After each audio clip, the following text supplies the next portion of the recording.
Washington Commanders have hired not only a GM, but the GM.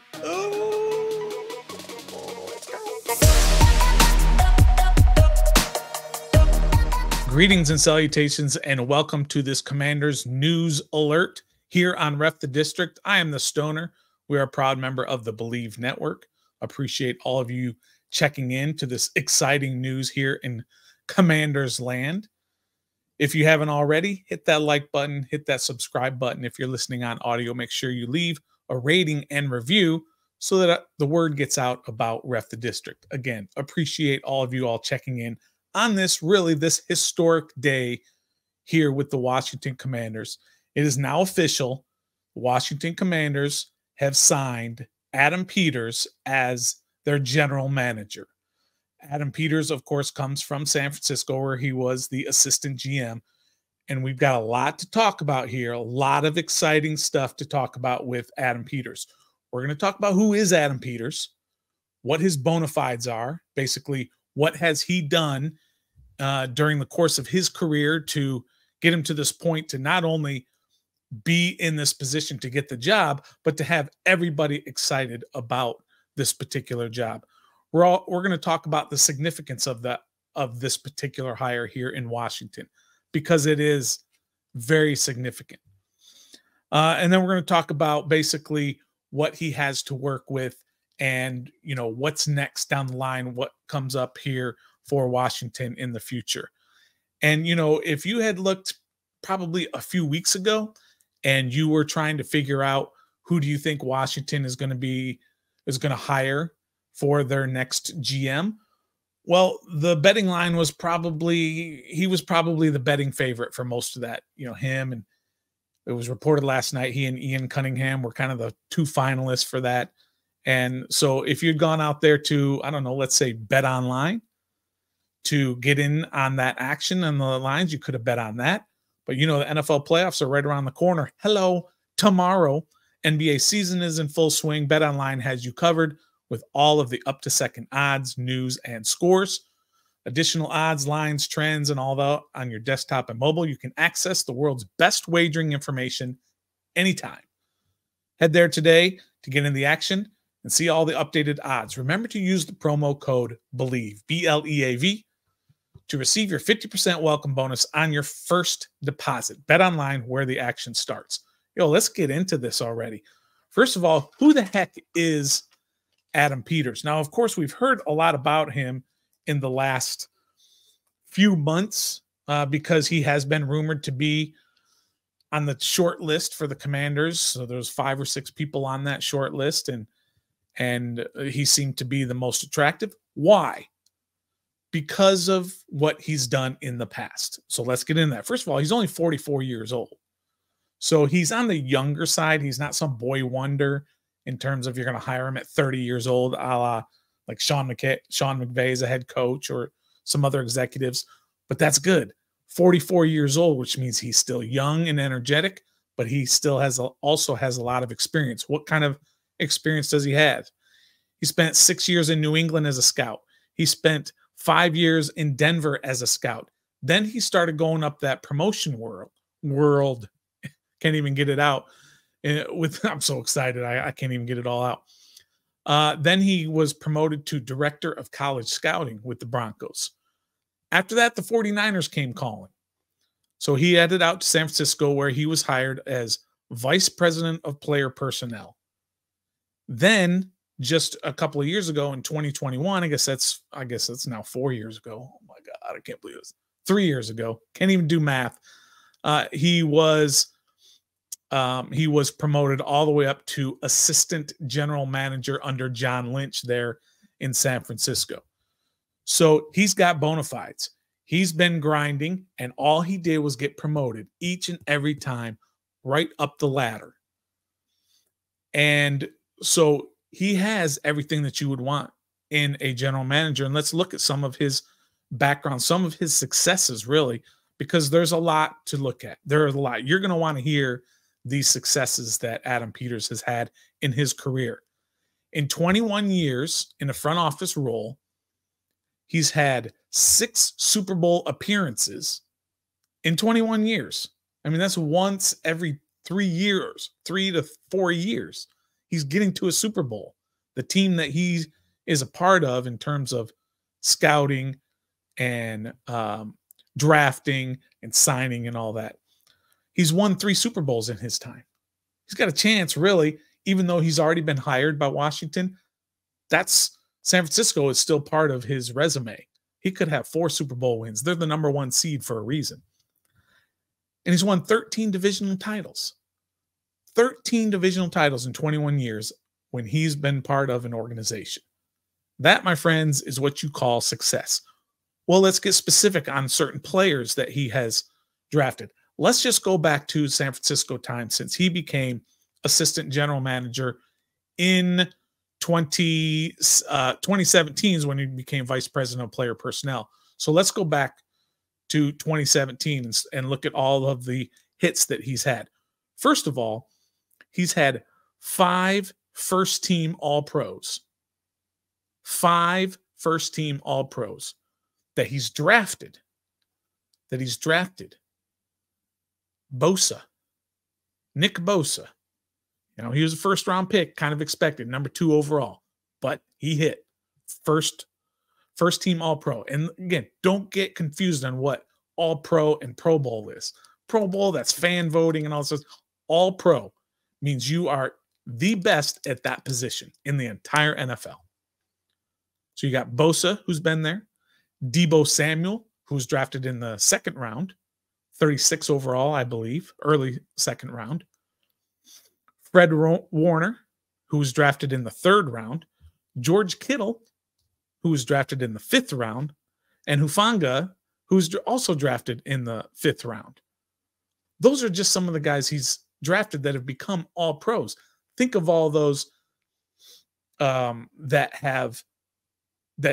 they've traded for or haven't even been Pro Bowls. I didn't even look up Pro Bowls that he's had. I mean, there's probably in the 40s in terms of Pro Bowl appearances for guys he's drafted. But also look at some of the guys that he has acquired.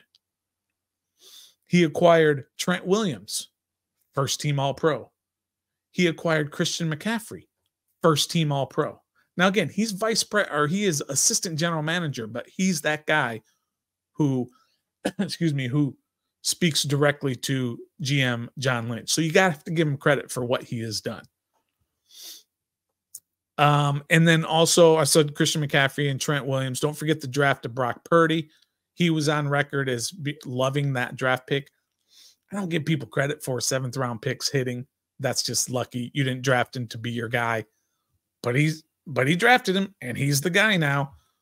And he's a Pro Bowler, he's not an All-Pro, but he was that close to being an All-Pro. He had the same number of votes as Dak for the quarterback position. He was that close. So give him some props for the All-Pro selection. Now, and also, by the way, Fred Warner and Christian McCaffrey are two of the only 3 unanimous All-Pros this year, first team. Tyreek Hill being the other one. I mean, studs, absolute studs that he had a hand in drafting. Now, look, has he had some failures? Of course he has. He's had some failures. In 2017, he drafted Solomon Thomas, 3rd overall. Who? Exactly. He also drafted Reuben Foster, 31st overall. Now, some of those are due to injuries that he has not been the player that he was supposed to be. But here you go. And also Trey Lance. Trey Lance, of course, has to go up there. They moved up to get Trey Lance. You can blame whoever you want, but if you're going to give credit to him for all these other picks, you have to give him blame for these picks that didn't hit. But here's the important part. Write this down. Put it in the back of your head. This is a super important part of this. Even with those failures, especially the Trey Lance failure, the quarterback position, when you blow the quarterback position, it usually sets you back 4 years, maybe 5 years, a la Washington blowing it in 2020. It didn't set this team back. Why? Because the draft has been so solid in all those other picks through the years. And they've built a quality team all the way around. Excellent defense, excellent defensive line, excellent offensive line, a quarterback, studs all over the place in the wide receiver room, in the running back room. Think about Elijah Mitchell, who was a stud until McCaffrey came along. He got hurt, and McCaffrey came along and stole the job. He's still a stud. But just think about all that. He got all of those to build that team so that you can overcome the failures of a Solomon Thomas, the failures of Reuben Foster, and the biggest one, of course, the failure of Trey Lance. And it didn't affect this organization. It didn't set them back. Again, why? Because he built the team properly all the way around. That's a huge point in his favor for why he's been so successful as the assistant GM. First, the vice president of player personnel, and then the assistant GM. So those are kind of his bona fides. This is background, his bona fides and everything. What about the significance of the hire? Let me go back a page. Sorry. The significance of his hire cannot be overlooked. Washington is now an attractive destination. Last year and in the offseason, he had four, at least that we know of, 4 different organizations that wanted to interview him. And he didn't even bother interviewing because it wasn't attractive enough for him. Arizona, the Chargers, the Titans, and the Raiders, I believe, are the 4. And he says, no, those aren't even good. Those are not going to make me want to leave what I have here and move elsewhere. But now Washington is that type of destination. Why? Because the ownership group that is in place is effective. They're professional. They're doing things the right way. And so you have to give a lot of credit to Josh Harris and his team, and not just Josh Harris, but Josh Harris and Mitchell Rales and Magic and Bob Myers and Spielman, all these people that have come in to be a part of this process. And everything that you're hearing around the NFL circles is, number one, the Josh Harris group is being highly respected in this process, this specific process, and how they're handling ownership overall. We've got legitimate ownership now on our side. And now this organization is an attractive destination for things like that, for a GM or for anybody else. Because he's basically, he had a stint in New England at the beginning. He had a little bit in Denver. But other than that, he's a California guy, born in California, went to school in California, been in San Francisco for so long. He's going to move all the way East Coast. He's got 2 young kids. You're going to move them all the way to the East. It's got to be the right situation. And he said, you know what? Washington is the right situation. So that's the significance really of hiring this guy. And of course, everybody, and I mean everybody, thinks Adam Peters is the number 1 guy. And they're all excited for Washington because they believe Washington hired the right guy. And that's everybody. I have not heard one negative mention about Adam Peters, or even somebody saying, I don't know, I guess it's okay, or you got to be careful about certain things. No, people are trying to find different reasons to not like the hire, but they're not having a whole lot of success. So, that's pretty cool part. And then let's talk about the last thing here before we finish up is, what has he got in front of him? What sort of job does he have in front of him? And what comes next now? Well, first of all, we all know about the Commanders roster. First of all, they have only 49 players under contract. That's a 90-man roster. That's half your players are under contract. And like 26 of the 53-man roster, the last 53-man roster, are under contract. So he's going to rebuild this entire roster. That's what's in front of him. We know all about the cap space, at least $75 million. We'll see how high that goes. It's going to go higher because you're going to have cap hits in dead cap money. You're going to cut some guys, and so you're going to save some money and have some dead cap hits. So I project they're going to be just under 100 million when it's all said and done. Now they got a lot of guys to sign, and that money's going to go quick. Still, that's nice to have, unlike some other places where they're like $36 million over the cap. Washington is in a great cap situation. And of course, the draft picks. We keep talking about all these draft picks, and they cannot be overlooked. They have the 2nd pick, the 35th pick, the 40th pick, the 66th pick, the 100th pick, and the 103rd pick. They've got 6 picks in the top 103. 6 in the top 103.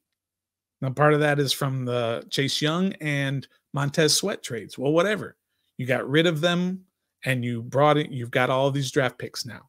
So this is going to be a huge draft, whether you use them to move up or whether you even acquire more by moving some of those back to get even more picks or future picks in the following years. So he's got a fantastic situation here in Washington in terms of rebuilding this roster, rebuilding the cap space, managing the cap, and of course, drafting, which is going to be a massive part of how this team is built. Is going to be the 2024 draft is going to be massive. 6 in the top 103. Lastly, what's next here for Washington? Of course, you can't even overlook it. The big thing is head coach. I mean, everybody's out there. They're saying it's going to be Ben Johnson from Detroit. On our show, I said I wanted Harbaugh. I wanted a CEO type. But I also said, and let me make this very clear, I'd be super excited with Ben Johnson if that's who they decide to go with. So that's the rumor. Is it's sort of a pairing, but we have no idea. I'm sure there's been informal talks, but they can't even interview Ben Johnson until after 3 days after the team's wildcard game. So if the Lions play Sunday, I think they play, then it's going to be Tuesday or Wednesday before they can even have a formal interview. And it's not even in person. It can only be in a Zoom, one of these things right here, right? So the head coach is going to be the big thing. Like everybody thinks, I predicted it'll probably be Ben Johnson as well, but we'll see. There's plenty of quality candidates out there, like the Harbaugh that I like. I do like the idea of Mike Vrabel, but we'll see. He's not going to New England, obviously. He'll probably go to Atlanta. We'll see what happens there.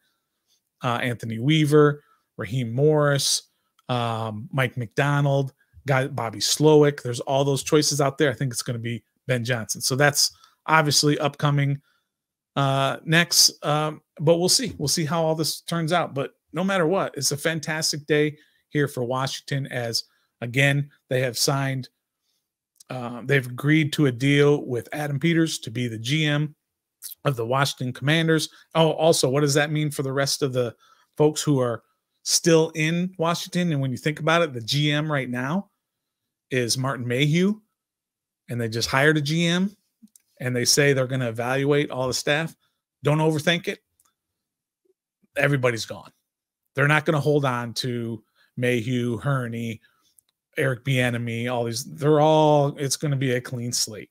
You don't come in here and just say, yeah, I want to keep a bunch of people from the old regime. It's not how it works. For now, they'll stay on, but they're going to be gone. And that's probably a good thing for Washington. It's a new day here in Washington. We're all super excited about Adam Peters. I can't tell you how happy we are that this is now, things are changing. So if you're a fan of the Cowboys, the Eagles, or the Giants, your comeuppance. It's your comeuppance. I don't even know if I'm using that correctly, but whatever. Your days atop the NFC East are over. The Commanders are back. We're doing it the right way. We're doing it with the right people. And I can't wait to see what this brings. Be patient. It may take a couple of years. It shouldn't take 5 years, like Ron said. Give it a couple of years, and we'll see how all this turns out. But I'm super excited about this. Thank you all for checking in. Hit that like, hit that subscribe button, hit the notifications. And if you're listening on audio, make sure you leave a rating and review. This has been brought to you by, of course, Bet Online. Until next time, be a fan.